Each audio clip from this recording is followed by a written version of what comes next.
Bienvenidos todos a este canal de filosofía llamado Filosofía para Todos. Me da mucho gusto estar con ustedes y me da muchísimo gusto más todavía estar en este episodio especial donde vamos a hablar del Día de Muertos, donde vamos a hablar de estas tradiciones que son muy nuestras y que, bueno, vamos a ver qué tan nuestras en realidad son, porque, bueno, tendemos a tener esta visión de que el Día de Muertos es exclusivamente mexicano y vamos a ver que no, y que no solamente no es exclusivamente prehispánico mexicano, sino que hay algunas otras fuentes y algunos otros orígenes que provienen de un pensamiento sincrético filosófico y, como lo dice el título, lo quise denominar una calaverita al Dasein porque voy a hacer este análisis comparativo, voy a explicarles un poco de qué va a ir este en vivo. Voy a hablar de un trasfondo muy básico, ok, yo no soy historiador, yo no soy antropólogo, yo no tengo el conocimiento suficiente como para poderles decir que todo lo que les estoy diciendo es la verdad, pero me voy a basar en diferentes fuentes. Historia general de las cosas de la Nueva España, de Bernardino de Sahagún, que vamos a ver en qué momento vamos a tocar esto, y principalmente también de algo que es muy importante tocarlo, que es la perspectiva que tiene la UNESCO o la ONU de estos temas, porque si ustedes no lo sabían, y aquí, bueno, justamente vamos a comenzar con el tema, la UNESCO reconoce al Día de Muertos como patrimonio cultural de la humanidad, como patrimonio inmaterial de la humanidad. Recuerden que hay vestigios arqueológicos, maravillas del mundo que son consideradas como patrimonio cultural, pero esto es patrimonio inmaterial cultural porque estamos hablando de conceptos pues bueno, espirituales, ideológicos. Ya podemos hacer estos análisis comparativos de la filosofía, platónicos, metafísicos, que tienen que ver con lo que es el alma, el espíritu, la conciencia, el ser, la muerte y quiénes somos en realidad nosotros, ¿no? Entonces, pues bueno, esas son las bases que utilicé. Les digo, no es que yo sea historiador, no me jacto de que todo lo que les estoy diciendo sea verdad, sino que, bueno, está fundamentado en estas obras, ¿no? Entonces, pues bueno, vamos a hablar de eso. Ya les quise dar esa base, bueno, de fuentes donde voy a tocar todos estos temas. También voy a hablar de lo que va a ser el Heidegger y el ser para la muerte. Ya más o menos hice un en vivo de Red Dead Redemption, que también fue un episodio especial, donde hablé de ciertos puntos de lo que era la filosofía del Dasein heideggeriano. Sin embargo, aquí nos vamos a especificar en única y exclusivamente lo que Heidegger va a denominar el ser para la muerte, ¿ok? Entonces, ¿qué conlleva este ser que está consciente de que sabe que va a morir y sin embargo sigue viviendo? ¿Cómo percibe la muerte? ¿Qué interpretación le da el ser a la muerte misma? ¿Y en qué existencia inauténtica vivimos por tratar de entender la muerte como algo que es el fin de todo? Que para Heidegger va a decir que no es el fin. Y de hecho, es ahí donde quiero hacer este análisis comparativo, ¿no? Entonces, pues bueno, me da mucho gusto que estén aquí y al final ya haremos un análisis tal cual, o sea, una especie de dialéctica hegeliana en la que conectaremos el Día de Muertos sobre las tradiciones, sincretismo, cultura en sí, con lo que son los conceptos filosóficos, ¿ok? Entonces, pues bueno, espero que les guste, espero que sea de su agrado. Recuerden que los comentarios los voy a dejar, bueno, siempre los dejo al final para poder darle fluidez a esto, para que se toquen los temas en específico y ya después hacer pues esta retroalimentación con todos sus comentarios que siempre son sumamente importantes. Recuerden que si estoy volteando, porque tengo todas las fuentes, todos los análisis que saqué, los tengo aquí bueno, tengo una libreta aquí, que ya saben, mi libreta espantosa de siempre. Tengo también la computadora y el iPad para poderles dar la información lo más concreta posible y al mismo tiempo, pues bueno, darles mi opinión y mi perspectiva o mi interpretación de esto, ¿no? Entonces, pues bueno, lo que sabemos del Día de Muertos es que es una festividad prehispánica, o sea, es decir, que se va a dar en los pueblos originarios mesoamericanos.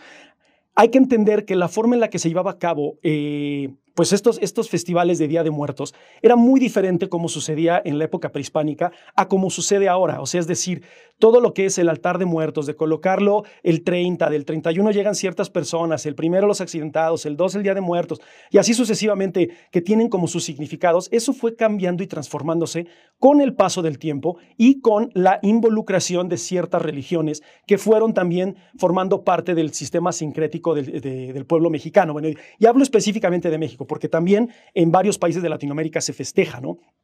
Sin embargo, en estos pueblos mesoamericanos, principalmente los mexicas, los mayas, los purépechas, los totonacos, etcétera, ellos tenían una visión de que la vida en realidad no era el fin. La vida es cíclica y esto lo podemos nosotros encontrar en diferentes conceptos antropológicos históricos, principalmente en diferentes mitologías. Ya vimos, bueno, en algún momento tuve un episodio que fue especial sobre la mitología mexica, específicamente el mito de Quetzalcóatl. Pero esta cuestión de la vida cíclica, de la vida y la muerte, no es única y exclusiva de la perspectiva que tenemos los mexicanos o los pueblos mesoamericanos. ya que, pues bueno, los griegos también consideraban que había una cuestión cíclica en cuanto a que había un después de la vida, o sea, es decir, llegar al Tártaro, llegar a los campos elíseos, sí, a los campos elíseos en el inframundo, o irte al Hades específicamente, al río Estigia, etcétera. Era una continuidad después de haber concluido esta vida material.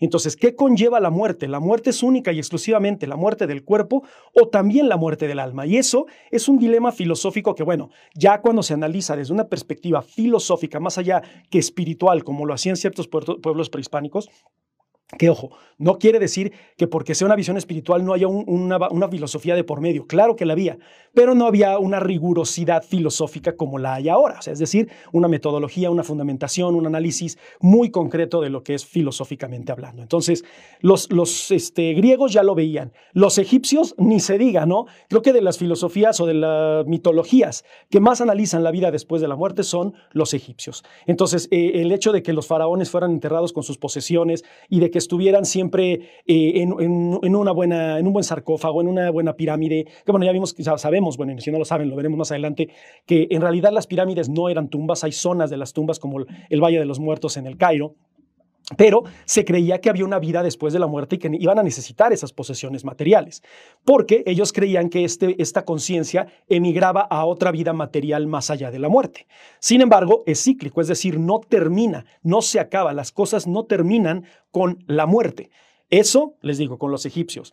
En la mitología nórdica, la mitología del norte de Europa, todo lo que son Odín, Thor, Bor y Bor, Ymir, la vaca Udumla, todo eso, pues bueno, hablan de un ciclo que provenía del Ginnungagap, de estos dos elementos, el hielo y el fuego, que están en constante conflicto y que va a establecer lo que es el reino del Yggdrasil, el reino de Asgard, la lucha con los Vanir, los 9 planetas del Yggdrasil, que posteriormente va a guiar al Ragnarok. O sea, es decir, el Ragnarok es el acabose de los dioses, o sea, es el fin de los dioses, pero no el fin de la existencia, no el fin de la humanidad. Terminará el reinado de los de Asgard, pero comenzará otra cosa que será el reinado de la gente en Midgard o de las personas que están en Midgard. Entonces, muchas culturas manejan este concepto de la cuestión cíclica de la vida o de la cuestión cíclica de la vida y la muerte, y pues obviamente los pueblos mesoamericanos no se van a quedar atrás. Entonces, perdón, pero es que mi perrito está aquí seguramente quiere atención. Perdón. Entonces, y yo soy muy distraído, entonces una disculpa por eso, ¿no? Entonces, estas festividades mexicas, bueno, principalmente de los mexicas, vamos a analizar conceptos, que es la que tiene más, o que más permea en el Día de Muertos, ¿ok? Entonces, había 2 cultos principales, les voy a decir cuáles son. Perdonen, mi náhuatl no es muy bueno, obviamente, pero el primer festival es lo que se conocía como el Micailhuitontli, ¿ok? Que es la fiesta de los muertitos, o lo traducimos como la fiesta de los muertitos, o sea, es decir, no es que porque fuera de diminutivo y de cuestión de cariño, sino que era dedicado a los infantes que habían muerto, ¿no? Entonces, la fiesta del Micailhuitontli o la fiesta de los muertitos era una fiesta dedicada a los infantes que habían fallecido y no se festejaba ni 31, ni 1, ni 2, ni nada de noviembre. Era una fecha que se celebraba de julio a agosto. El cambio, la transformación a lo que conocemos hoy en día como el Día de Muertos del 31, 1 y 2 va a ser una influencia española, o sea, es decir, todo lo que tiene que ver con la cristiandad. Entonces, en realidad, no hay una conexión con noviembre a lo que es el Día de Muertos original o los primeros días de muertos, ¿ok? O sea, es decir, los que estuvieron en los pueblos prehispánicos.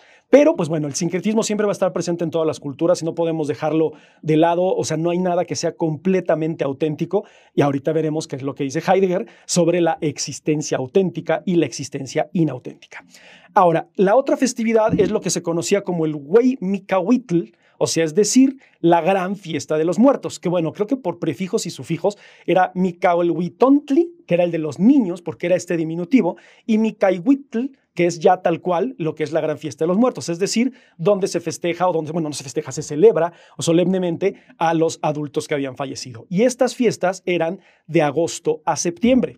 Nada que ver con lo que sabemos hoy en día, que era octubre, Día de Muertos, octubre, Halloween, ¿no? Que eso es el Día de Todos los Santos, que eso fue lo que trataron de hacer los españoles, de hacer una mezcla y tratar de colocarlo con el Día de Todos los Santos para que fuera 31, 1 y 2 de noviembre.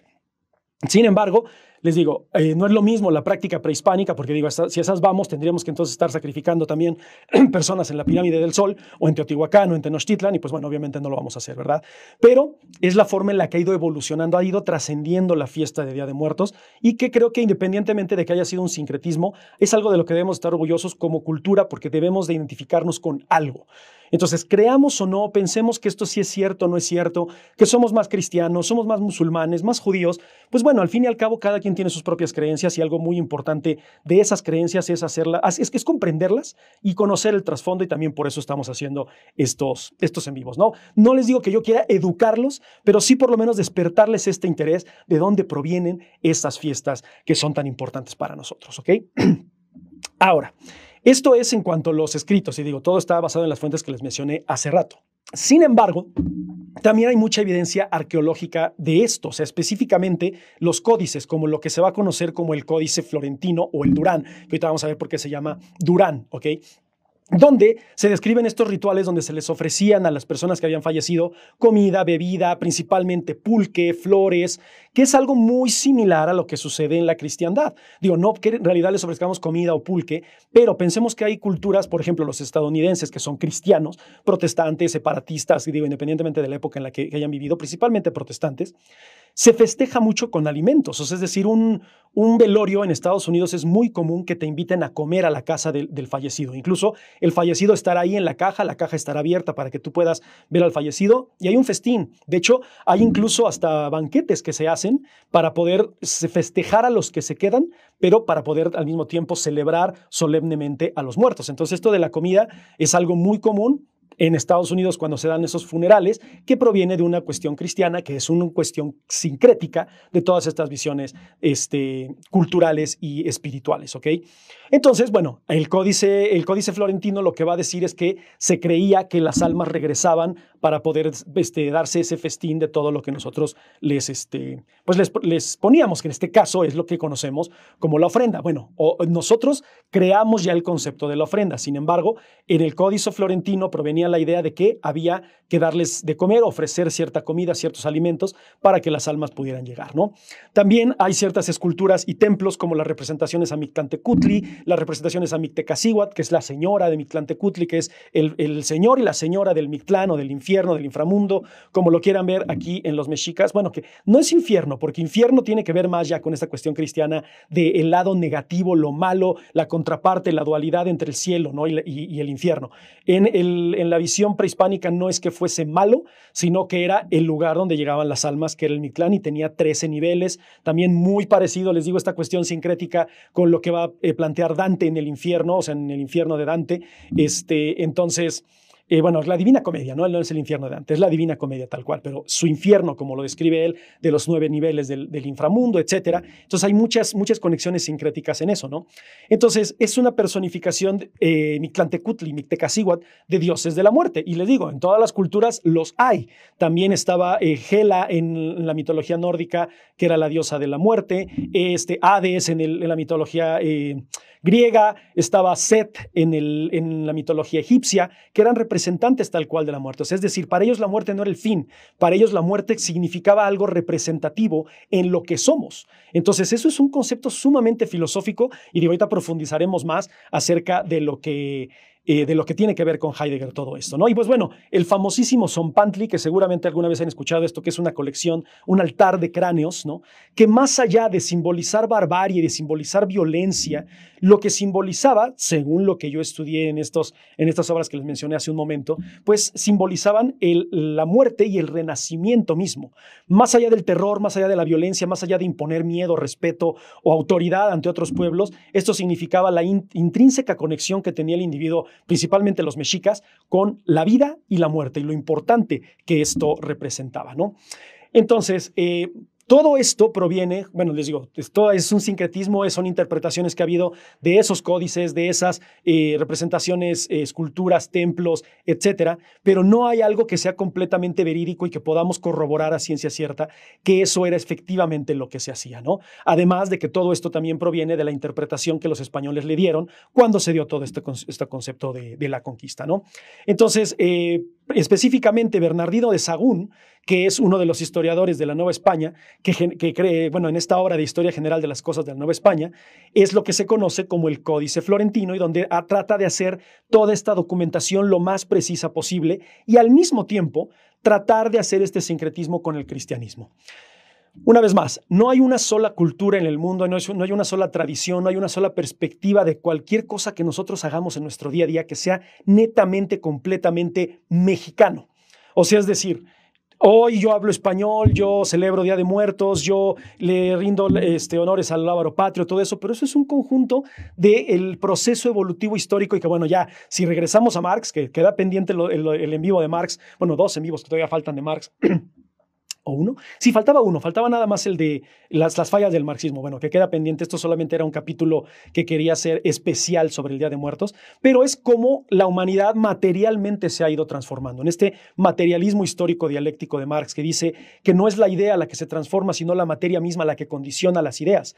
La conquista, el mestizaje, el sincretismo, el eclecticismo, hizo que estas tradiciones que nosotros asimilamos como 100% mexicanas o auténticas sean ahora lo que son hoy en día, ¿no? Entonces, no podemos decir que hay algo completamente auténtico, todo es un proceso siempre trascendental, evolutivo, dialéctico. Ya si ustedes quieren verlo hegeliano, es decir, desde una perspectiva ideal o materialista como Marx, eso ya es otra cuestión. Sin embargo, sigue siendo un proceso dialéctico, ¿no?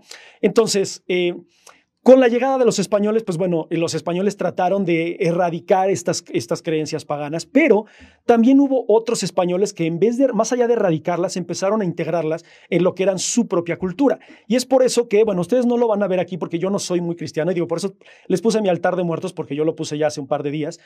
A mí me gusta ponerlo, yo siento cierta conexión con las creencias, y no porque me quiera sentir así de, ay, es que tú te quieres sentir mamón. A veces pasa, ¿no? Que tenemos así de, oye, aquello que te identifica mucho, eres muy mamoncito, eres muy... Y es de, pues no, o sea, es una visión espiritual más allá de lo que puede llegar a ser pues esta pretensión o esta presunción. Entonces también les quise poner aquí mi altar para que vean que yo sí tengo esta conexión espiritual. Tal vez no crea fervientemente en que lleguen a comer aquí las almas de mis difuntos o de mis seres queridos, pero sí es una representación donde los logro honrar. Y que esto tiene un simbolismo muy parecido con lo que planteaba Siddhartha Gautama, ¿no?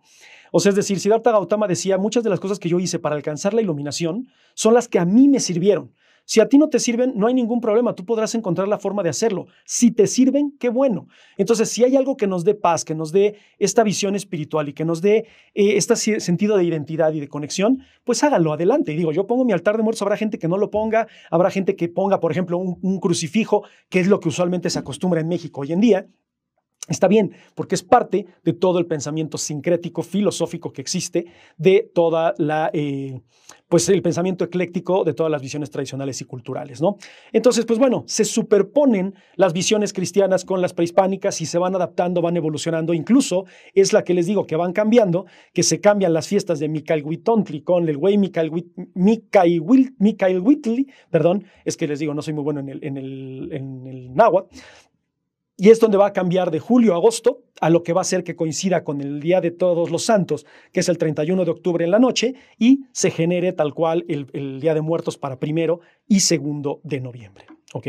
Entonces, pues bueno, ya lo que representa la ofrenda, pues no quiero profundizar mucho, pero bueno, como mexicanos sabemos que la flor de cempasúchil, pues bueno, es la flor que sirve para poder conectarnos con los muertos, es el elemento que es puro, que es lo que ayuda a que ellos identifiquen dónde está la ofrenda, dónde pueden ellos llegar, la calaverita de azúcar que va a representar a la muerte, pero desde una perspectiva un tanto más agradable, por eso es de azúcar, ¿no? Porque es como lo que denominan la muerte dulce, más allá de verlo como algo negativo, es como una cuestión positiva y que, bueno, va a representar también a los difuntos que se fueron, ¿no? O sea, que es la representación física de ese mundo espiritual tal cual, ¿no? El pan de muerto en realidad no hay, bueno, yo no encontré una relación directa, una explicación de por qué se hace el pan de muerto, pero pues bueno, sabemos la representación del pan de muerto qué significa, ¿no? Que pues los huesos del difunto, etcétera, ¿no? Pero yo no encontré qué conexión hay tal cual, y digo, si alguien la sabe, me encantaría que lo pudiera comentar, porque no encontré prehispánicamente o en estas cuestiones de sincretismo con los españoles qué representaba o qué quería decir tal cual el pan de muerto, ¿no? Y pues bueno, la ofrenda tal cual, que es un altar, que de hecho si nosotros lo vemos desde una perspectiva cristiana, todos los cristianos en algún momento han puesto altares, veladoras, cirios, ¿cómo se llaman estos? Se me fue, imágenes, ¿no? O sea, los santos, escapularios, etcétera, pues son altares. Entonces, ese altar es una representación sincrética de todo lo que los españoles también trajeron, ¿no? Entonces, pues bueno, esto es un resumen rapidísimo de lo que yo investigué sobre lo que es el Día de Muertos o los orígenes del Día de Muertos y este sincretismo que al fin y al cabo, les digo, tiene mucha relación filosófica porque hay muchos filósofos que han hablado del espíritu, han hablado del alma, qué es el espíritu, qué es el alma, qué es la conciencia, la muerte en realidad es el fin del ser, la existencia termina con la muerte, precede la existencia a la esencia misma del ser, como lo decía Jean-Paul Sartre, en fin, entonces nosotros los mexicanos, digo que nosotros nos gusta y celebremos el Día de Muertos, tenemos una conexión muy diferente con lo que a lo mejor otras civilizaciones u otros pueblos de otros países sientan con la muerte. Tal vez hay un recelo a la muerte, un rechazo, un miedo a la muerte, más allá de lo que hacemos los mexicanos, que incluso lo podemos ver hasta como risible. Es como de, estamos jugando con la muerte. Pero digo, ya si lo vemos desde una perspectiva más personal, es muy raro el individuo que en realidad busque la muerte. Pero Heidegger va a decir, no es que busques la muerte, es que seas consciente de la muerte, porque todo ser humano en algún momento va a morir. Entonces, acéptala, analízala, abraza la muerte y una vez que entiendas a la muerte y que entiendas que eres tal cual, lo que Heidegger va a denominar el ser para la muerte, entonces tu existencia se convertirá más auténtica de la inautenticidad que solía tener cuando tú tenías ese miedo a la muerte. Sin embargo, Heidegger va a decir, ese miedo a la muerte es un miedo natural, que es un proceso evolutivo de la conciencia del ser. Para Heidegger, y bueno, ya voy a entrar un poco más acerca de lo que es Heidegger y por eso aquí les voy a citar mi tesis, porque les digo que mi tesis universitaria fue sobre Heidegger y específicamente sobre el Dasein, entonces voy a tratar de hablarles específicamente de ciertos puntos característicos del Dasein, del ser para la muerte, y ya al final haré esta conexión. No sin antes agradecer por sus likes, agradecer por sus comentarios, somos 60 y tantas personas, denle tapa a la pantalla, compartan esto. Eso me ayuda muchísimo para que llegue a más personas y pues bueno, además también que le den like a redes sociales, denle like a mis videos, denle like a la página misma en Spotify, porque mucha gente de hecho ha estado subiendo, les agradezco muchísimo. En Spotify ha estado subiendo mucho las vistas, pero pues no sube el número como de estrellitas que le puedes poner, ¿no? Entonces hay una opción que dice calificar este canal, me ayudarían mucho porque eso también potencia lo que es el descubrimiento de Spotify y muchísimas más personas pueden llegar y acceder a este tipo de videos, ¿ok? Y también quiero siempre invitarlos al taller de filosofía, nunca me cansaré de invitarlos. Ha habido muchas personas que estas últimas semanas me han estado contactando para el taller, les agradezco mucho y espero que los que han estado en el taller y los nuevos les guste y sea de lo más fructífero para ustedes, porque les digo, es muy diferente estarme escuchando hablar, allá ustedes participar, hacer pensamiento crítico y hacer este proceso de entendimiento filosófico, ¿ok? Y pues bueno, regresando al tema, ahora vamos a hablar, ya les di un preámbulo muy sencillo de lo que era el Día de Muertos, ahora vamos a hablar de lo que es la teoría heideggeriana del Dasein, ¿ok? Para entender el Dasein tenemos que entender que este es un concepto metafísico y al mismo tiempo es un concepto ontológico. ¿Qué quiere decir esto? Metafísico que va más allá de la materia, pero al mismo tiempo analiza al ser como lo que es. No como lo que representa físicamente, sino lo que es. Y esto es una visión totalmente parmenidiana y les voy a dar un análisis rápido, pero pueden ver el episodio de Parmenides, que me parece creo que es el 4, donde pueden escuchar sobre lo que significa el ser y el no ser, pero pues el ser es algo que es intrínseco, algo que no va a cambiar, algo que es lo que es. Entonces, cuando somos el ser para la muerte, somos aquellos seres que vamos a estar condicionados a trascender de esa manera, o es este fenómeno que se manifiesta ante nosotros material, que es la muerte.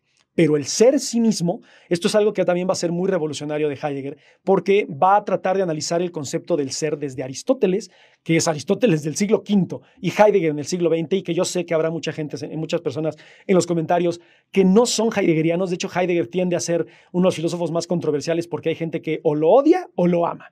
Y gente que o lo odia porque no lo entiende o lo ama porque cree que le entiende, ¿no?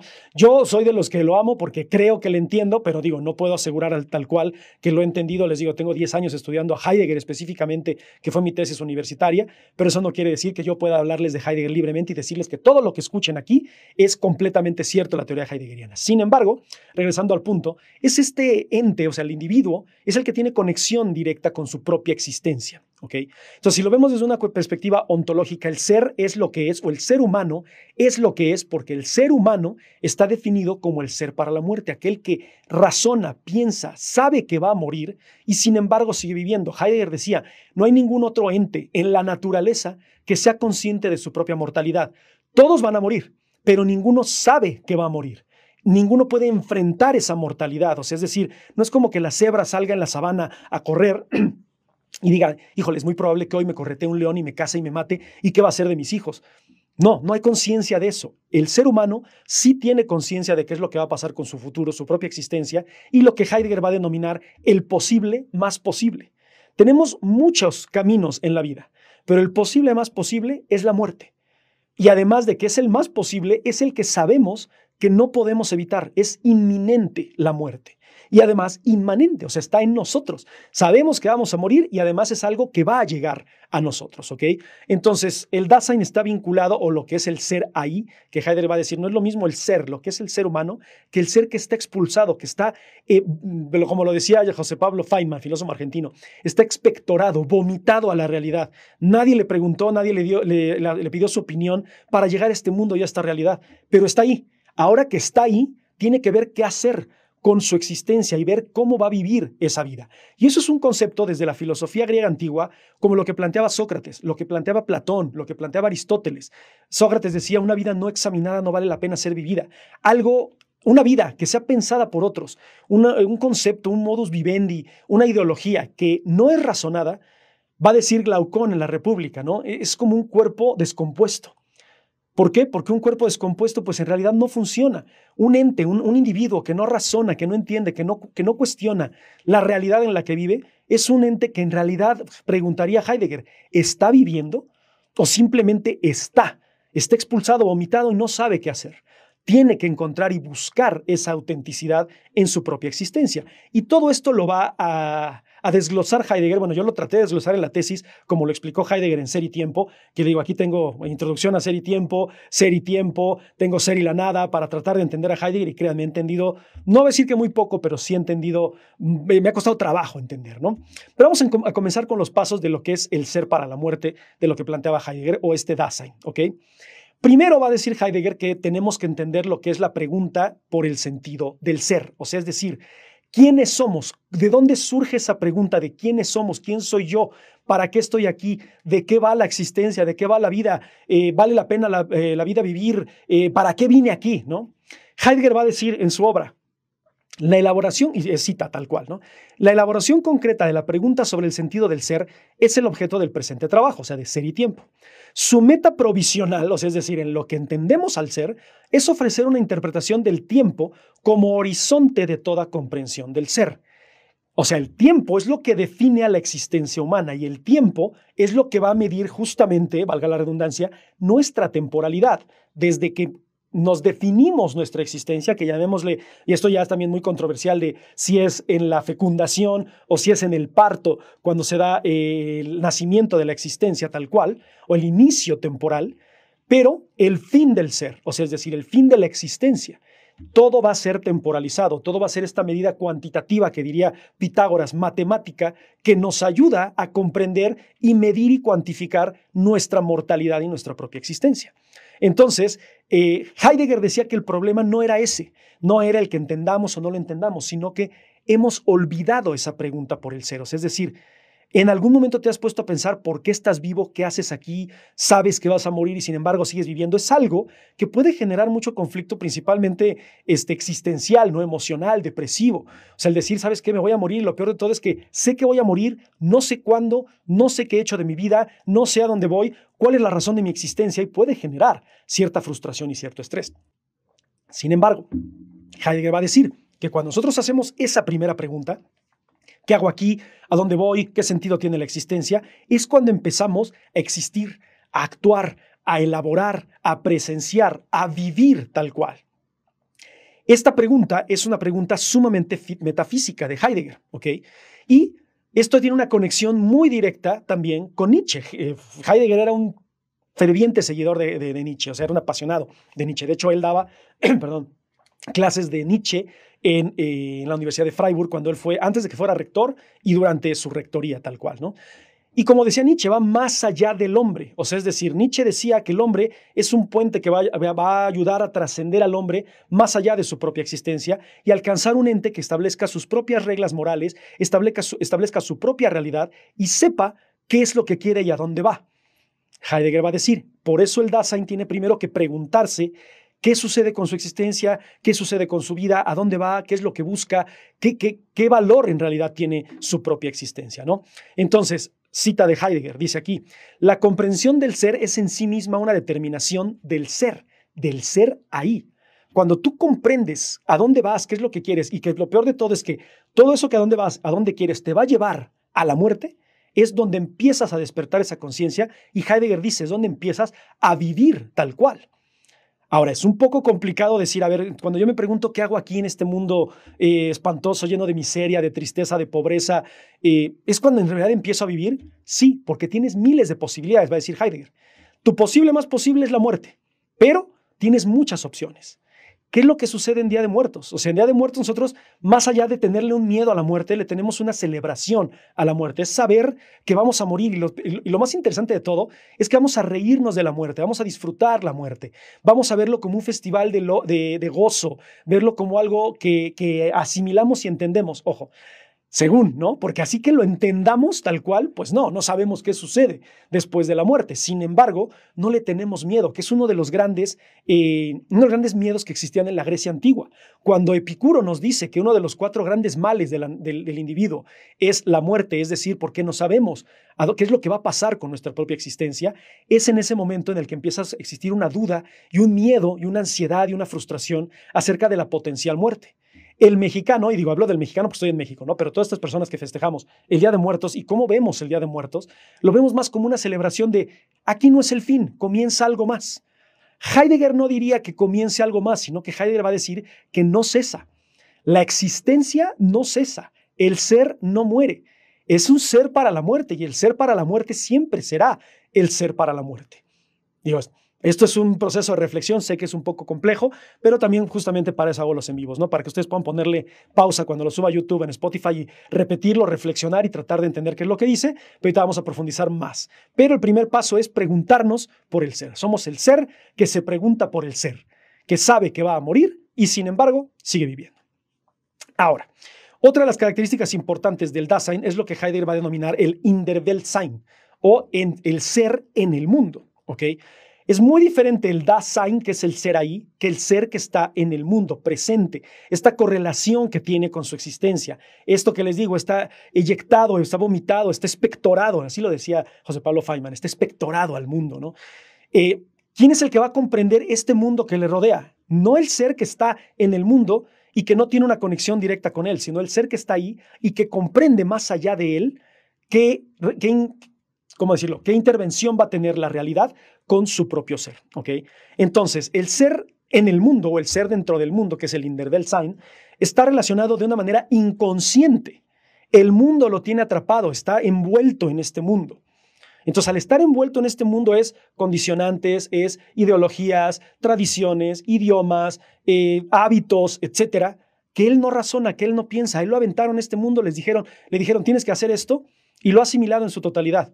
Pero la pregunta por el ser es la que despierta el ¿por qué hago esto? ¿Por qué me levanto todos los días a las 6 de la mañana, tomo transporte público, llego a una oficina de un trabajo que no me gusta, me voy a las 5 de la tarde, llego a mi casa cansado, veo la tele y me duermo? ¿Por qué? ¿Por qué lo hago?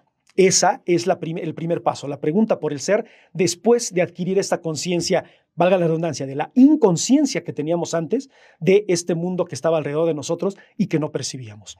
Heidegger va a decir, el ser cerca del mundo es una modalidad del ser dentro del mundo, en el cual el ser ahí está asido o cautivo por su mundo. Está devorado, está envuelto, está dominado.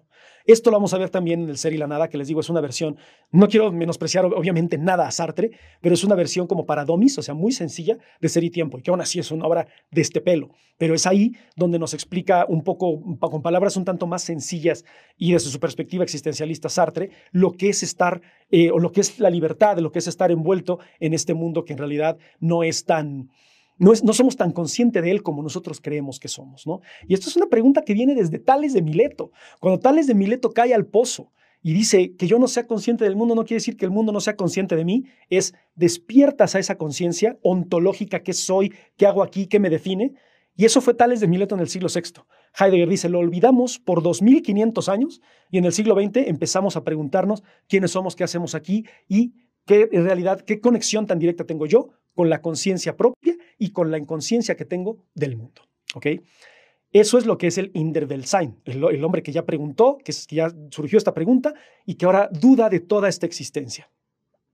Ahora Heidegger va a decir, también existe el concepto del Sein mit, que la traducción de Sein mit es como el ser con otro. O sea, es decir, el Dasein, cuando ya llegue a ser un Dasein, que es lo que va a decir Heidegger, que es el último paso, vamos a explicar qué es eso, el Sein mit no es solo en el mundo, él no existe solo, no vive solo, él existe con otros seres, por eso es el Sein mit, el ser con otro.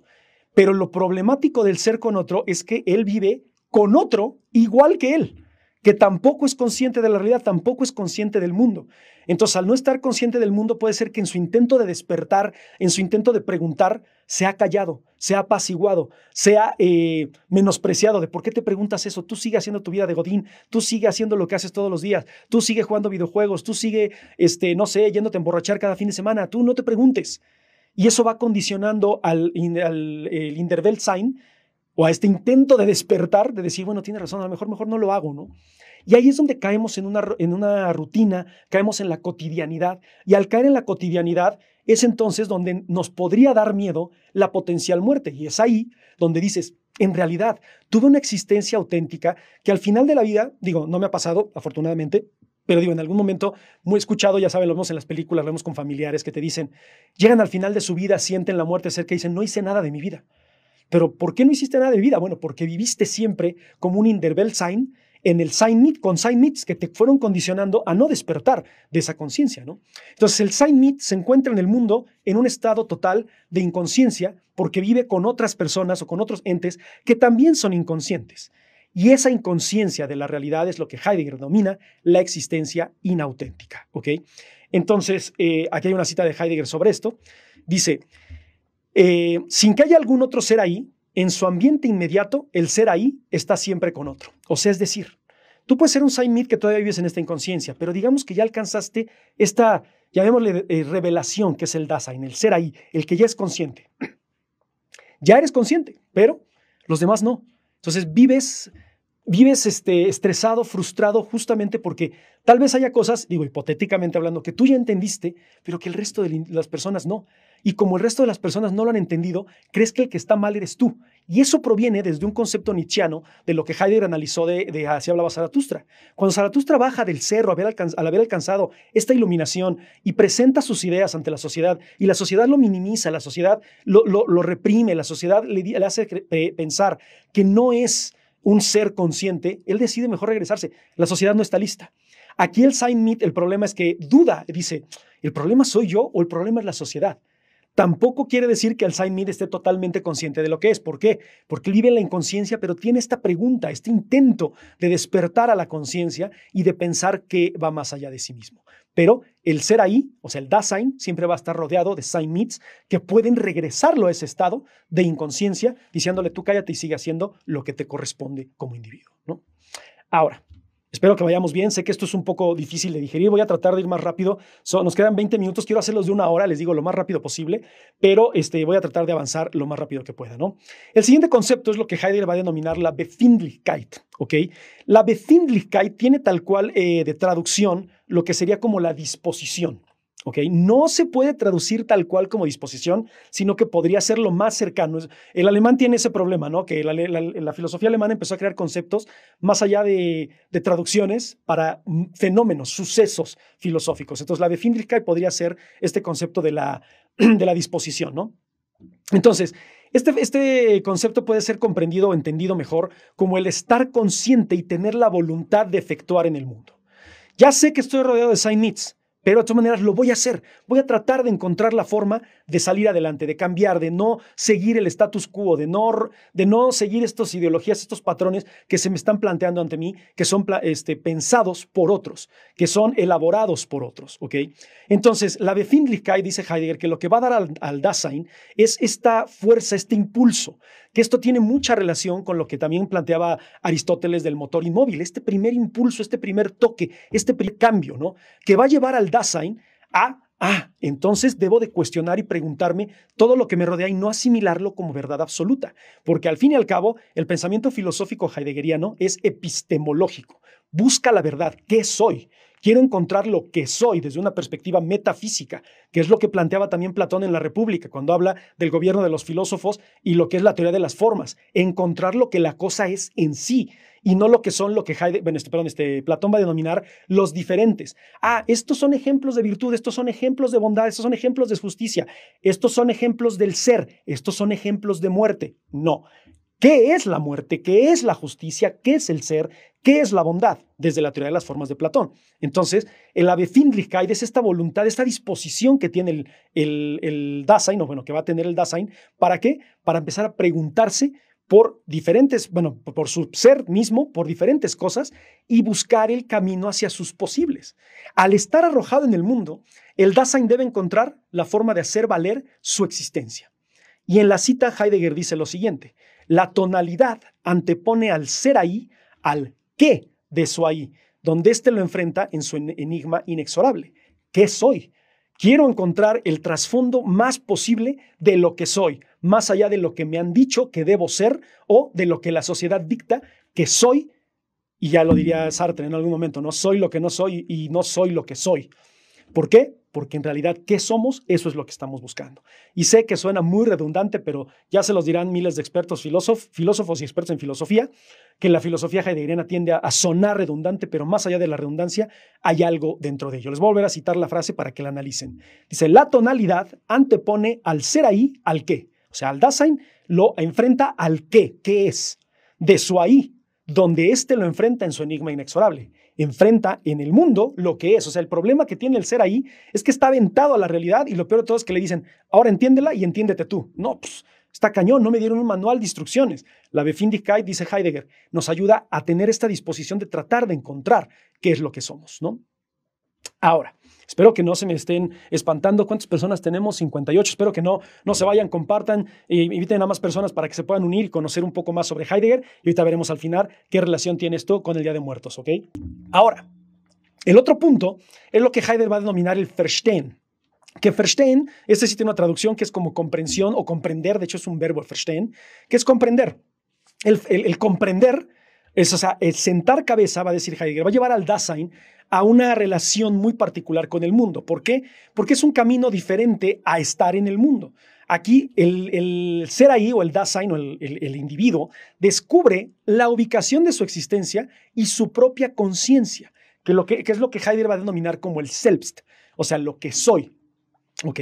Entonces, cuando el ser ahí tiene la disposición, va a llegar algún momento en el que va a comprender, o el Verstehen, de cuál es la diferencia entre el Sein mit y él, y entender qué realidad existe o qué conexión existe entre el mundo y él, y tener la voluntad de buscar qué es lo que es. ¿Ok? Entonces el Verstehen lleva al Dasein a dar forma al camino de su propia existencia en el mundo. Ya no soy lo que me han dicho que soy. Ahora soy lo que, ahora sí que suena muy Barbie esto, pero soy lo que quiero ser. Y más allá de lo que quiero ser, es lo que debo ser desde una perspectiva heracliteana universal. O sea, es decir, lo que justamente en esta visión universal absoluta debo ser, pero desde mi comprensión racional. Con la razón voy a poder entender el camino, a dónde voy, qué opciones tengo, qué posibilidades tengo, y que sé que de todas maneras lo último va a ser la muerte. ¿Ok? Entonces, el Verstehen da camino a la propia existencia en el mundo, da dirección, da motivo, da propósito y al mismo tiempo, va a decir Heidegger, da una seguridad o sea, de decir, ¿sabes qué? Ya sé para dónde voy porque sé que lo último que va a pasar es morir. En ese transcurso tengo que buscar hacer lo posible por tratar de disfrutar a más no poder éticamente, aristotélicamente hablando, al fin y al cabo, la vida, ¿no?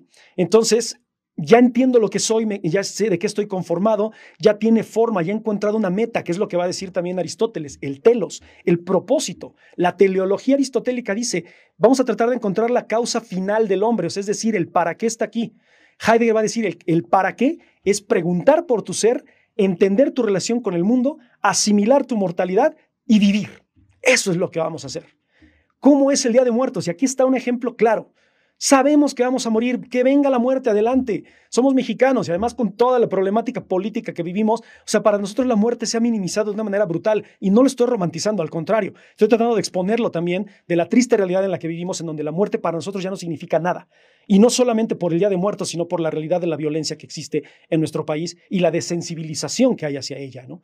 Que encuentren descabezados, que encuentren cuerpos desmembrados, nos dicen, uno más, ¿no? O sea, a nosotros nos pasó, aquí yo vivo en Cuautlancingo, aquí en Puebla, y hace un par de meses fue de encontrar a 4 cadáveres emplayados a 2 calles, y fue de, o sea, ya no hay ese impacto, esa sorpresa por la muerte o por la muerte del otro, porque hemos sido desensibilizados. Digo, esto no tiene nada que ver con lo que decía Heidegger, bueno, en sí de lo del Dasein, pero sí de esta desconexión que hay con la realidad y la muerte. Los sicarios, los narcotraficantes abrazan la muerte, tienen rituales hacia la Santa Muerte, incluso tienen su propio santo, siempre Malverde, ¿no?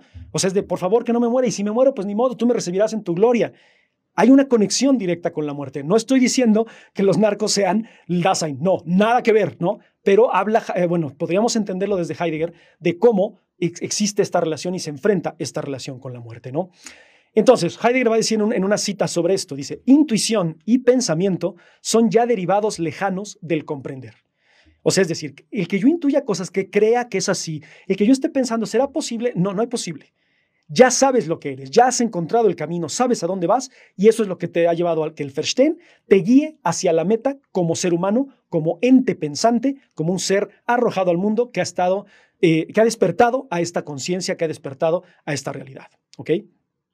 Ahora, otra parte importante que va a decir Heidegger, que, bueno, vamos a analizar qué relación tiene con esto, es lo que va a definir que es como la rede, ¿ok? La red es como el discurso, la retórica, el diálogo. ¿Y qué tiene esto que ver con todo lo que hemos estado hablando? Bueno, Heidegger va a decir que la red se entiende más allá como esta manera de articular la forma coherente en la que el Dasein va a expresar sus ideas.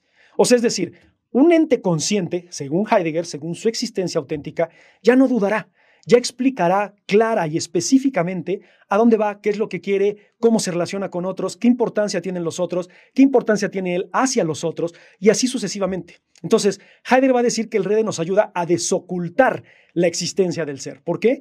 Porque ya tenemos claro, según Heidegger, a dónde vamos, qué queremos, qué entendemos, cómo comprendemos y qué es la relación que tenemos con el mundo. ¿Ok? Entonces, esto nos lleva a las posibilidades que son más allá de la acción. O sea, es decir, no solamente es actuar, sino interactuar entre yo y el Sein mit. O sea, es decir, el Dasein debe ya de comprender, dialogar y razonar de una manera más concreta y más mente abierta con el Sein mit, que todavía está devorado por el mundo, todavía vive en una existencia inauténtica, todavía está ocultado en la realidad, ¿no? Entonces, eso le ayuda, este lenguaje le ayuda a relacionarse, a interactuar con los demás, sin necesariamente, digo, y aquí ya lo vemos como una cuestión más humana, sin sonar pretencioso, sin sonar mamón, sin sonar exagerado en cuanto a, es que yo estoy despierto y tú no. O sea, no. Porque además, el Dasein, si es consciente de ello, ya no caerá en eso. Pensémoslo como una especie de iluminación divina, una especie de iluminación budista de no hay pretensión, no hay anhelo, no hay ego, no hay deseo. O sea, es algo que ya hay una comprensión, hay una meta clara. Y cuando tienes una meta clara, dice Heidegger, ya no tienes la necesidad de verte afectado o condicionado por el resto. ¿Ok? Ahora, vamos a pasar ya a la parte final de esto, que son los 3 conceptos que se tienen que ver juntos para entenderlo, que es la Sorge, el Angst y el ser para la muerte. Sorge entendido como preocupación, Angst entendido como miedo, y el ser para la muerte es cuando acabas de asimilar en su totalidad que vas a morir. Entonces, tenemos que analizar forzosamente estos 3 conceptos juntos y consecutivos, cíclicos, ¿ok? Heidegger va a decir que la Sorge es cuando el ser ahí entiende que tiene esta realidad con el mundo y empieza esta preocupación, el decir, ¿qué es lo que voy a hacer? ¿Podré convivir con los demás? ¿Tendré un lugar en el mundo? ¿Qué es lo que sucede? Empieza a preocuparse por la situación en la que se encuentra al tratar de desocultarse de una realidad que él asimilaba como absoluta. Y esto va a desenvolver, va a decir Heidegger, en el Angst o en el miedo. ¿Por qué? Porque el miedo se manifiesta como una unificación y articulación de todos los conceptos de estar en el mundo. Interactuar con otros, saber que estás ahí, saber que vas a morir, o sea, entender que tienes un camino, saber que vas, para dónde vas. Y cuando ya te queda todo claro, Heidegger dice, va a generar cierto miedo, cierta frustración, cierto estrés. Entonces, ¿qué hago? ¿No? O sea, digo, sé que si me desvío tantito del camino, puedo llegar a fallar, puedo llegar a cometer algún error, una equivocación. Entonces, el Angst es el siguiente paso. Primero te preocupas, después te da miedo. Pero Heidegger va a decir, después llega la conciencia del ser ahí, que asimila que va a morir, sin embargo sigue viviendo y enfrenta a la muerte con los brazos abiertos, ¿no? Y lo dice así tal cual en una cita, ¿no? Dice, teoría y praxis son posibilidades de ser de un siendo, o sea, de existir, cuyo ser debe determinarse como angustia. Angst es como preocupación o angustia, perdón, sorge, angst tal cual es miedo, aunque parezca que es al revés, ¿no? Y de eso deviene todo lo que es el ser para la muerte, ¿ok? Entonces, el individuo, después de que supera ese miedo, después de que supera esa frustración y ese estrés, asimila en su totalidad la inminencia de la muerte, asimila su realidad, asimila que está aquí para morir, pero que en el transcurso de su muerte tiene que disfrutar y valer la pena o vivir lo más que pueda, ¿ok? Y en ese momento, cuando él supera estos miedos, supera esta frustración, se ha convertido en lo que Heidegger va a denominar el ser para la muerte. El que sabe que va a morir, sigue viviendo, asimila y enfrenta la muerte y dice, ¿a dónde vamos? ¿Dónde queda? Que ahí voy, porque para allá me toca, ¿ok? Traté de hacerlo lo más sencillo posible, lo más resumido posible, porque digo, al fin y al cabo tendremos también ya una serie de en vivos de Heidegger específicamente, también de lo que es el querer, el giro, de cuando se dedica más ya a la fenomenología, a la hermenéutica, etc. Pero aquí es la parte ontológica de Heidegger. Ahora, vamos a analizar en realidad qué vínculo tiene esto con el Día de Muertos, ¿ok? ¿Qué pasa con el Día de Muertos? Ocultamos nuestra visión sobre la muerte, o sea, es decir, nosotros decimos, la muerte no quiero saber de ella porque me da miedo, la muerte no quiero saber de ella porque no sé qué pasa después. En el Festival de Día de Muertos, o sea, dejen ustedes lo que pasa los 363 días más del año, 1 y 2 de noviembre decimos que venga la muerte, ¿dónde están los muertos? Vamos al panteón, vamos a festejar, etcétera, ¿no? El altar, la ofrenda es el acto central donde nos dice, o sea, yo en lo particular tengo un miedo muy grande de ir a panteones. O sea, a mí no me gusta el ambiente de los panteones. Pero en Día de Muertos, o sea, no sientes esa, llamémosle mala vibra, no sientes esos malos espíritus o estas malas espíritus chocarreros que están por ahí, ¿no? O sea, no, entiendo la celebración, entiendo la conexión, entiendo el ciclo, entiendo lo importante que es para la gente y pierdes ese miedo, ¿no? Que es lo que decía Heidegger en el ser para la muerte. Entonces, no se oculta la muerte está ahí. Entonces, es decir, hay un desocultamiento de la muerte, si lo vemos desde esta visión heideggeriana, ¿no? No es ausencia, no es que falte alguien, no, ahí está, vienen a comer, por eso está el altar, por eso vienen ellos, les ponemos cosas que disfruten, su foto, para que encuentren el camino, las flores, ahí está la chela de mi abuelo, los chocolates de mi abuela, así sucesivamente, ¿no? De todos nuestros seres queridos, los cigarros de mis tíos, porque sabemos que están aquí, bueno, eso es la conexión, la asimilamos, lo abrazamos. Entonces, es un invitado de honor el muerto, ¿no? Bueno, el espíritu en este caso. Entonces, estamos recibiéndolo, estamos analizándolo como una conciencia total de el ser, o sea, está ahí. Bueno, no el ser ahí de Heidegger, pero el ser está aquí, o sea, en cuanto a presencia, pero nosotros ya hemos superado ese concepto de, ay, vendrá a jalarnos las patas, o será un espíritu que será maligno, no, que venga, comemos, tomamos, cotorreamos, fumamos y echamos desmadre. Entonces se ve como esta visión de disfrutar más allá de temer a lo que es a lo que es la muerte, ¿no? También nosotros en el Día de Muertos vemos a la muerte como compañera. O sea, es decir, nosotros tenemos una personificación de la muerte en las calaveritas, ¿no? Viene la calaca, se lo lleva y te jala las patas y lo satirizamos y nos reímos de la muerte. Heidegger diría, es la comprensión total del Dasein. El Dasein ha entendido que la muerte es algo que más allá de sufrirla, hay que celebrarla. Hay que entender que es un proceso cíclico, la muerte, y que la muerte es parte de nosotros. Y si la entendemos como parte de nosotros, entonces sería como graduarte de la universidad, como renunciar a un trabajo, es parte de. La muerte es el siguiente paso, nada más. Heidegger decía, no morimos, dejamos de ser. Pero en realidad la existencia o lo que es el ser ahí siempre estará presente. O sea, la muerte es una compañera, estamos conviviendo con ella día a día y no lo vemos como algo terrorífico, no lo vemos como algo tenebroso, lo vemos como algo divertido, entretenido, que es más, sentimos una cierta conexión directa con las personas que se fueron. Les digo, quienes tenemos este gusto por el Día de Muertos, lo vemos, o esta visión espiritual, lo vemos más así, ¿no? Y además también pues tiene una cuestión muy ontológica, o sea, es decir, para nosotros la muerte ahí está, y al estar es un presente constante, y al ser un presente constante, esto es una definición ontológica de lo que es el ser, según Parménides, según Aristóteles y según Heidegger, de lo que es que el ser es lo que es y no deja de ser.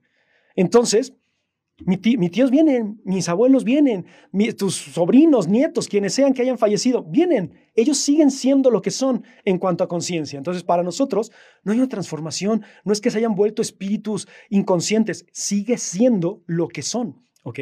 Entonces, Heidegger dice, es la conciencia del ser.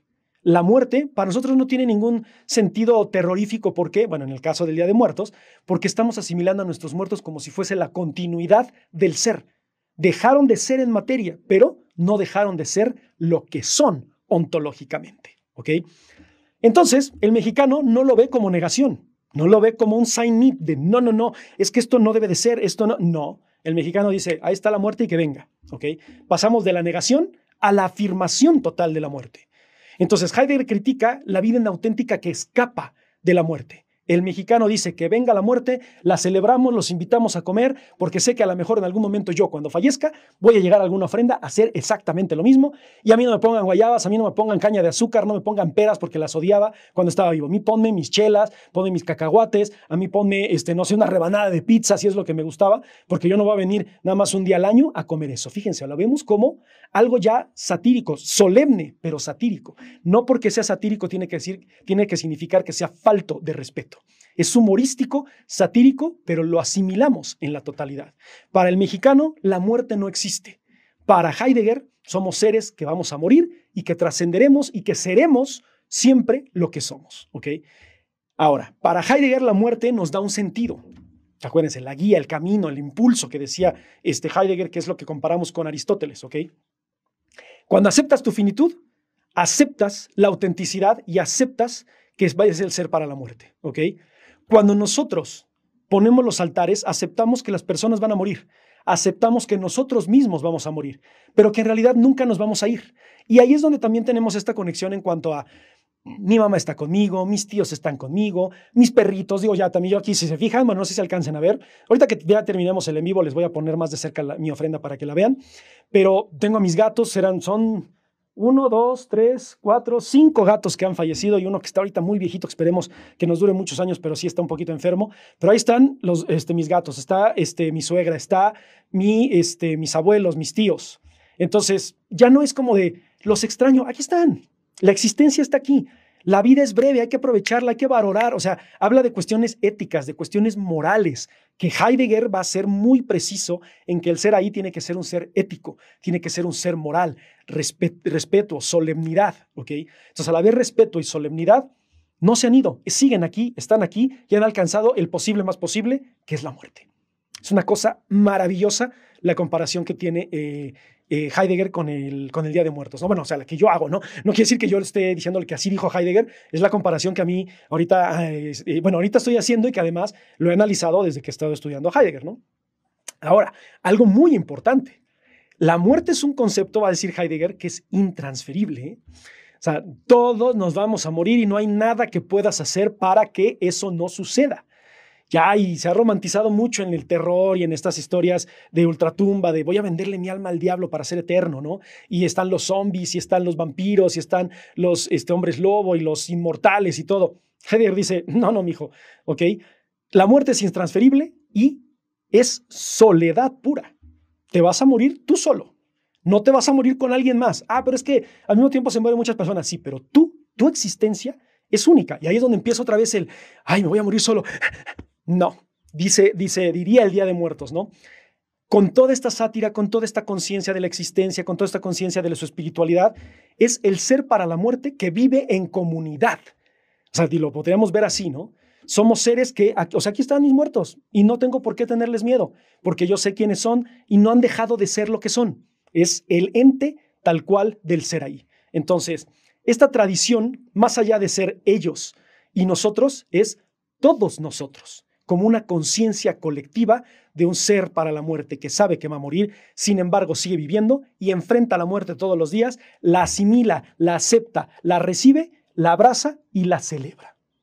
Eso, desde mi perspectiva muy humilde y personal, es la relación entre el Día de Muertos y el Dasein heideggeriano. Pues bueno, me eché justamente una hora, son 5 en punto, entonces bueno, simplemente quise hablarles de esto. Sé que fue más profundidad acerca de Heidegger que en sí del análisis del Día de Muertos, pero sé que ustedes conforme fuimos, bueno, les di el preámbulo de Día de Muertos y al final les di esta visión de esta perspectiva mía sobre el Día de Muertos. Creo que ustedes también pudieron ir haciendo cierta conexión acerca de cómo es que funciona el Día de Muertos y cómo fueron ustedes haciendo la relación de cómo ustedes viven el Día de Muertos, porque al fin y al cabo esto es algo sumamente subjetivo. Heidegger diría que el ser para la muerte es objetivo, todos vamos para allá, pero cómo interpretamos la realidad, eso depende de todos y cada uno, ¿ok? Entonces, bueno, quiero agradecerles mucho por sus likes, agradecer por compartir, fueron 10,000 likes, tenemos aproximadamente 50 personas, soy feliz, entonces ahora sí voy a leer un poco sus comentarios, recuerden las personas que están en YouTube o en Spotify que no les gustan, les doy mucho las gracias, pero si les gustan, que siempre hay algo sumamente importante que rescatar de los comentarios, les recomiendo que se queden. Entonces voy a ver sus comentarios, digo, no fueron muchos creo, entonces vamos a tratar de hacerlo lo más corto posible. Perdóneme, pero es que he estado trabajando todo el día y no aguanto la garganta. Dice, eso ya lo habíamos leído, se convirtieron en miembros, dieron like, unieron, qué bueno, denle tap, únanse, síganme aquí en Spotify, en YouTube, en todo donde ustedes puedan, ¿no? Me preguntan, ¿ya fue la última clase de Marx? No, este fue un episodio especial, es 31, quise hacerlo especial sobre el Dasein, entonces, pues bueno, solamente por eso, pero la siguiente semana vamos a continuar con el último episodio de Marx, ¿ok? Dice, el Día de Muertos es como el Día de la Bandera. Híjole, no sé qué quisieron decir con eso. Dice, se está pausando, solo es a mí. No me digan que se fue trabando. Híjole, bueno, espero que no se trabe a la hora que lo vaya yo a subir, porque híjole, qué coraje me va a dar. Pero bueno, dice, sí, claro, somos en esta era el resultado del revoltijo de leches vulgarmente dicho. Sí, tal cual, o sea, no podemos ser completamente auténticos, pero la existencia sí puede ser auténtica, va a decir Heidegger. ¿Y cuándo va a ser auténtica? Cuando tú, como decía Nietzsche, el superhombre genere su propio conglomerado de cosas que él considera que son buenas y que no dañan ni perjudican a nadie, ¿no? Dice, pero el unto en el individuo es saber que si le late, que no le late, a qué está reverenciando. Híjole, es que a veces, porque no les da mucho tiempo, no entiendo los comentarios, pero pues bueno, ahí vamos a tratar de darles, ¿no? Dice, qué interesante tu información, ¿no? Digo, ahí están las fuentes, ustedes lo pueden ver, lo de Heidegger lo pueden encontrar en Serie Tiempo, ya lo último es mío, ¿no? O sea, ya lo último es totalmente mío, una interpretación mía, pero también cuando les hablé de lo del ser y tiempo, de lo de Heidegger, es lo que yo puse en mi tesis, ¿no? Que si quieren en algún momento leer mi tesis, está disponible en la biblioteca de la UAB. Se llama Entre la identidad y el pensamiento, situación de la filosofía alemana durante la Segunda Guerra Mundial. ¿Ok? Dice Miguel León Portilla menciona solo comida como ofrenda. Eso sí no lo sabía. Sí sé quién es Miguel León Portilla, pero no lo sabía. Y les digo, hay diferentes interpretaciones de acuerdo a los códices y de acuerdo a lo que dice también la arqueología, ¿no? La infraestructura, por así decirlo, de los prehispánicos, ¿no? Dice, qué interesante tu charla, muchas gracias. ¿Cómo estás en Spotify? Estoy como Filosofía para Todos, con este logo que está aquí arriba, ustedes me pueden encontrar, ¿no? Dice, saludos, me encantan todos tus videos, ¿no? Pues muchas gracias y espero que les sigan gustando todo lo que hago. Créanme que lo hago con la mayor cantidad de pasión y deseo por informar. Digo, no trato de no malinformar, por eso siempre ven que estoy volteando, es porque estoy con fuentes fidedignas tratando de sacar todo, por eso se las comparto también, para no ser, digo, me voy a cometer errores, es normal, pero tratar de cometer los menos posibles, ¿no? Dice, y si en realidad no hay nada, pues bueno, eso ya lo sabremos hasta que muramos, y ese es el problema, ¿no?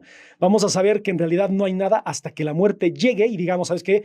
Heidegger, Nietzsche, Kant, Schopenhauer, la Iglesia Católica, todos se equivocaron, ¿no? Pero bueno, eso ya no habrá forma de regresar y decir que creen si efectivamente se equivocaron, ¿no? Dice, filosofía de la autenticidad frente a la muerte, nada con afiliarse al partido nazi. Otra vez, es que, a ver, ese discurso del nazismo, ténganlo muy en cuenta. Sí, Heidegger fue nazi, pero no porque fuera nazi quiere decir que fuera genocida. De hecho, Heidegger sale del partido nazi previo a que se diera la Segunda Guerra Mundial. Y sale justamente porque empieza a notar el pensamiento genocida de Hitler. Entonces también ese es un punto importante, pero es un discurso muy normal, ¿no? Que hay gente que odia a Heidegger por ser nazi, otra gente que lo aplaude por lo que hace, por su pensamiento. Entonces siempre hay que separar al hombre de la obra, ¿no? Y les recomiendo una obra que se llama Crónicas... ¿Crónicas de qué? No me acuerdo si se llama Crónicas Heideggerianas, Pero ahorita se los busco y si a alguien le interesa, escríbame. Esta obra es de Ángel Xolocotzi Yáñez, que fue uno de los grandes heideggerianos de aquí en Puebla, de la Universidad Autónoma de Puebla, donde él hace una entrevista a su hijo, a Hermann Heidegger, y además tiene la oportunidad de recopilar lo que es las cartas que también él tenía y que mandaba con las personas sobre Heidegger. Y ahí habla mucho de este descontento que tenía Heidegger con el nazismo. Y hay otra que se llama, que ya me acordé que esa es donde viene justamente esto, que se llama Heidegger y el nacionalsocialismo, que es un compendio de todo lo que vivió Heidegger durante la Segunda Guerra Mundial, bueno, previo a la Segunda Guerra Mundial, desde su ingreso al partido hasta que sale del partido. Y eso fue mucho antes de que se diera la Segunda Guerra Mundial. Pero nunca va a dejar atrás la gente, y es muy normal, el fantasma del nacionalsocialismo a Heidegger. Siempre lo va a perseguir. Dice, no se quema el papel con la vela prendida al fondo. Sí, todo el mundo, bueno, ya me había visto eso porque se mueve, pero no, ya solamente lo estaba dejando así, ya me di cuenta que no se mueve, pero lo alcanza a tocar, pero no se ha quemado. Ya lo he prendido varias veces. Muchas gracias por la preocupación, ¿no? Dice, otra cosa es adorar a la muerte y otra recordar a los muertos. Totalmente de acuerdo, ¿no? Que es lo que les decía de los narcos. Por eso no fue para nada una apología al narco lo que les dije, pero hay una conexión, al fin y al cabo, se tergiversa, se manipula y se cambia la visión de lo que es tal vez el Día de Muertos. Entonces, claro que no es una apología a nada de eso, ¿no? Dice, saludos desde Chile, muchas gracias por divulgar estos temas, ¿no? Muchas gracias a ti y saludos hasta Chile, saludos a Argentina, que también son los países que más me escuchan, y Chile, Argentina y Colombia, también les agradezco muchísimo. Y gracias a todos, hermanos latinoamericanos. Yo tengo un cariño muy fuerte por Latinoamérica y que espero que en algún momento abandonemos el fantasma que tenemos de atacarnos unos a otros, ¿no? En ese momento es cuando Latinoamérica sacará el verdadero potencial que tiene. Dice, excelente descripción que hiciste de Heidegger, ¿no? Muchas gracias. Lo hice lo más concreto, lo más banal posible, ¿no? Pero bueno, dice, no es preocupación ni angustia ni miedo a morir, sino que es la ignorancia. Bueno, también, ¿no? Porque no sabemos. Y esto más que ignorancia, que suena un poco con una connotación tanto negativa, es la inconsciencia, ¿no? El desconocimiento de la muerte. Y eso es lo que va a decir Epicuro. ¿Por qué le temes a la muerte? Si cuando tú existes, ella no existe. Y cuando ella existe, tú no. O sea, no coexisten. Entonces, no hay que temerle, ¿no? Dice, ay, perdón, se me perdieron los comentarios. Es que hay nuevos, perdónenme. Dice, acá está. Dice, si hay algo que se puede hacer para no morir y es mantener un estilo de vida saludable. Pero bueno, en algún momento vas a morir. Es inevitable. Eso sí dice Heidegger. No va, o sea, hagas lo que hagas, toda la gente va a morir, ¿no? Dice, profe, ¿ya tiene videos sobre Bakunin o Dostoyevsky? No, todo el mundo me ha preguntado. También en el ¿cómo se llama? En Spotify y en YouTube me han preguntado. Por eso voy a tratar. Es que recuerden que estoy tratando de seguir cronológicamente y me quedé hace como 7 meses en San Anselmo, porque empecé a hablar de situaciones más contemporáneas. Empecé a hacer estos en vivo sobre Red Dead Redemption, el que hice sobre la gentrificación. Ahorita empecé con estos de Marx. Entonces, en algún momento ya que me salí del guacal, voy a tratar de ver si puedo darles gusto y empezar a hablar de filosofía rusa. También quiero hablar de filosofía japonesa, que es sumamente interesante. Pero bueno, voy a tratar de darles gusto porque al fin y al cabo ustedes son el público y ustedes siempre tienen la razón, ¿no? Dice, solo se trabó por un rato. Ay, qué bueno, me espanté porque dije, no, es que ustedes no se imaginan que cuando se traba tantito, yo lo descargo y a la hora de editarlo es un desastre. Yo no soy experto en edición, entonces me tardo horas. De por sí, en cada video me tardo aproximadamente 4 horas en editarlo. Entonces, cuando me dijiste, dije, válgame, ¿no? Dice, ya quiero llegar a estudiar al Heidegger en el taller. Uf, Ray, bienvenido. Bueno, Ray es parte del taller, entonces él les podrá decir qué tan importante y qué tan bueno en realidad es el taller, ¿no? Pero, pues bueno, ahí hay muchas referencias sobre eso y en algún momento hablaremos de ello porque al fin y al cabo hablar de Heidegger es hablar de Aristóteles una vez más y en algún momento lo hablaremos, ¿no? Dice, repites el autor de las entrevistas a El Hijo, se llama Ángel Xolocotzi Yáñez. Es de la Benemérita Universidad Autónoma de Puebla, es una eminencia en Heidegger, de hecho es el más grande representante de Heidegger o de estudios heideggerianos en toda Latinoamérica. Entonces, Ángel Xolocotzi Yáñez y pueden encontrar muchas de sus obras, creo que en la biblioteca de la UAP o también las pueden encontrar en Amazon, ¿ok? Dice, se habla de los nazis por seguir las creencias populares, solo pocos saben que hubo un buen motivo. Bueno, ojo, yo no dije que fuera un buen motivo el nazismo, dije que Heidegger vio al nazismo como una plataforma política para impulsar su filosofía, pero ya que el nazismo haya sido bueno va a depender mucho del contexto en ese entonces, ¿no? Perdón, dice, si muero lo importante es trascender y no quedar en el olvido, por eso se vive. Ok, estoy completamente de acuerdo y por eso digamos que alcanzamos la inmortalidad cuando dejamos plasmado algo. Y es lo que va a decir Heidegger. Más allá de que dejemos algo plasmado en lo material, nuestro ser siempre va a ser. Y esto, bueno, ahí voy a hacerles una referencia de la filosofía popular, pero es lo que plantea la película de Coco, ¿no? O sea, cuando en Coco dice, es que si no pones la foto se olvidan de ti y en realidad hasta en el mundo espiritual dejas de existir. Heidegger va a decir, no, aunque se olviden de ti, tú eres lo que eres y siempre serás lo que eres, te recuerden o no te recuerden, haya conciencia de ti o no, porque tú alcanzaste la conciencia, tú eres el ser ahí, tú eres el que entendiste la realidad en el mundo. Entonces, ya si los otros no lo entienden, eso es lo de menos, tú alcanzaste el ser para la muerte, el ser que está ahí, el ser que se pregunta por su existencia, que sabe que va a morir y sin embargo sigue viviendo, según lo que dice Heidegger, ¿ok? Dice, por favor, Dostoyevsky, su relación con la muerte es también maravillosa. Estoy completamente de acuerdo. Digo, en algún momento hablaremos de ello, ¿no? ¿Dónde puedo ver o escuchar los episodios pasados? Todo lo pueden encontrar en Spotify y en YouTube. Ahí está desde el capítulo 1 hasta el que este es, creo que el 68.